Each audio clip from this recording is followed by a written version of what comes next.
Hai, what's up guys? Sudah lama nggak ngumpul kayak gini rasanya, agak canggung. Beberapa bulan kebelakang aku agak sibuk, ada project lomba video, ada banyak kerjaan di lapas, jadi agak susah untuk ngevlog belakangan ini. Tapi hari ini aku akan ngevlog, mencoba untuk membawa kalian bagaimana aku kerja seharian di lapas. Seperti di judul, A Day in the Life, mungkin aku sambil jawabin beberapa pertanyaan kalian yang ada di video-video sebelumnya. So, let's follow me guys. Baby, I don't mind you calling. I'm still awake in my bed. Ini jam 12:30, aku mau piket siang. Di siang ini aku mau piket sambil membawa kalian untuk melihat bagaimana aku kerja seharian di lapas. What do you wanna know? I'll be around when it's fall. Guys, making vlog. So carry on, my dear. It's no longer him anymore. It's everything you hear. The clouds Subway.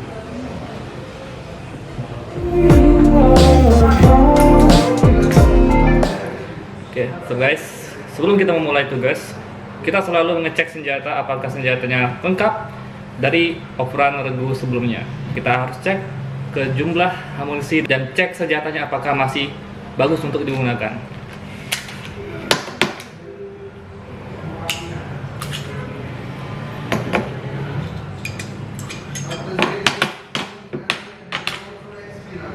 Biasanya aku membongkar dulu senjata ini sampai benar-benar bisa dicek apakah senjata yang masih bagus digunakan atau ada kerusakan. Dan cek amunisinya agar kita bisa tahu apakah pelurunya lengkap atau enggak. Karena kalau berkurang satu atau dua itu bisa gawat. Itu bisa menjadi penyebab kita ditanya nanti untuk apa digunakan. Oke, pelurunya lengkap, berjumlah 6 butir. Dari regu sebelumnya juga 6 butir. Peluru sudah lengkap, sekarang kita pasang lagi senjatanya.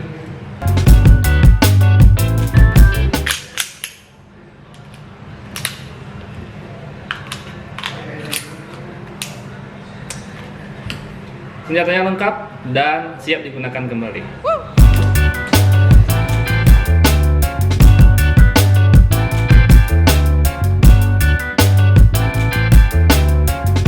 Dan sekarang aku ada di area P2U, ini area kerjaku.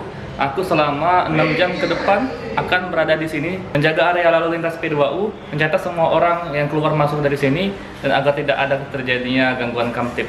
So here, ini adalah area P2U. Di sini aku bertugas. Ini adalah meja registrasi dan ya bisa kalian lihat sendiri, nice view seperti di hotel guys. Dan look at this, aku mau tunjukin. Gede guys, ini piagam yang aku dapat lomba vlog kemarin. Nice.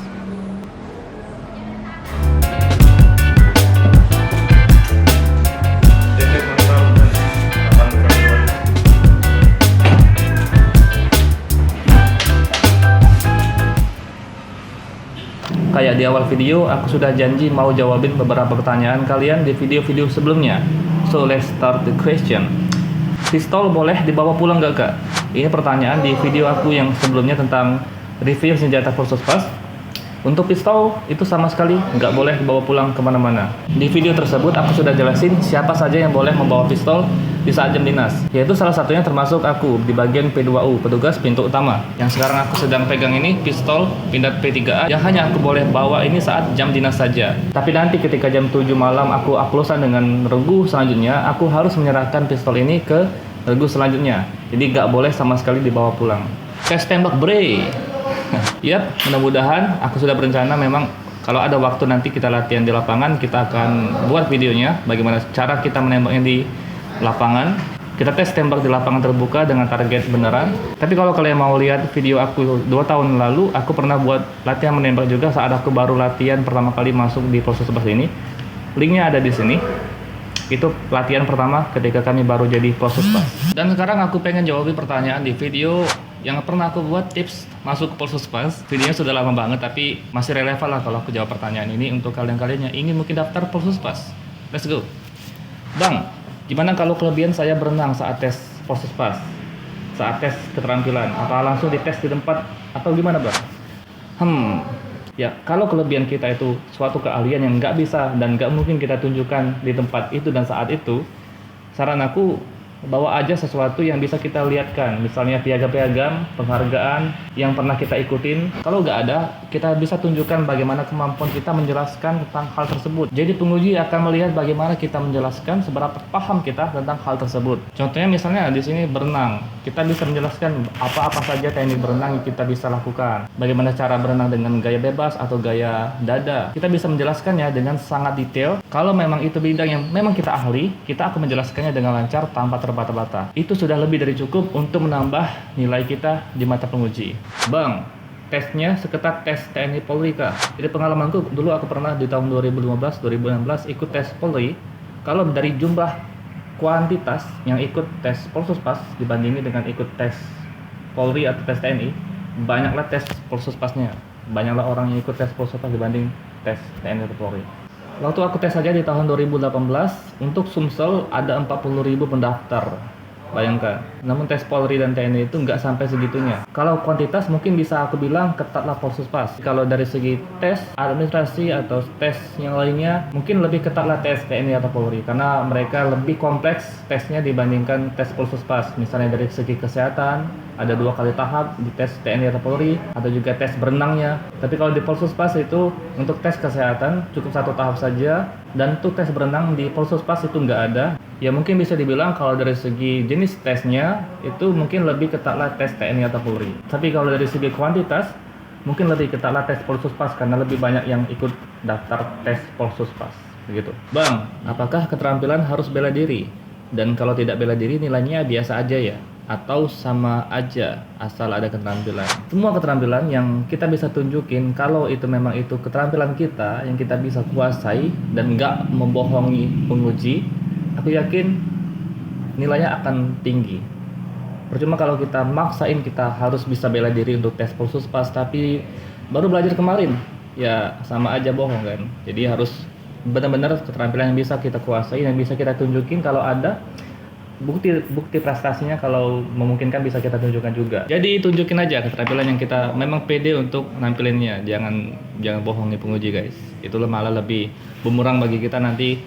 Ya nilainya akan turun banget kalau kita ketahuan kita hanya ikut-ikutan doang, tapi sebenarnya kita nggak ahli dalam bidang itu. Contohnya misal kalian bisa jago gitar, bawa gitar, nggak apa-apa. Tapi kalau kalian jago nyanyi, tunjukin nyanyi itu. Nggak harus maksain bela diri kok. Bang mau nanya, apa sekarang perekrutan CPNS itu benar-benar murni tanpa ada orang dalam, kode orang dalam, dan uang yang udah jadi rahasia umum selama ini bang? Tolong dijawab bang. Maaf kalau ada yang singgung. Oke?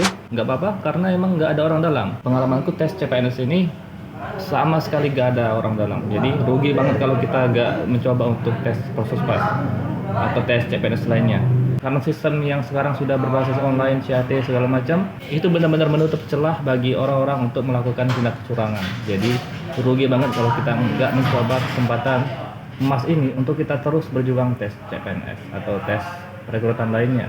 Jadi jangan terpengaruh oleh statement-statement masyarakat sekarang yang masih menganggap tes CPNS itu kotor dan sebagainya.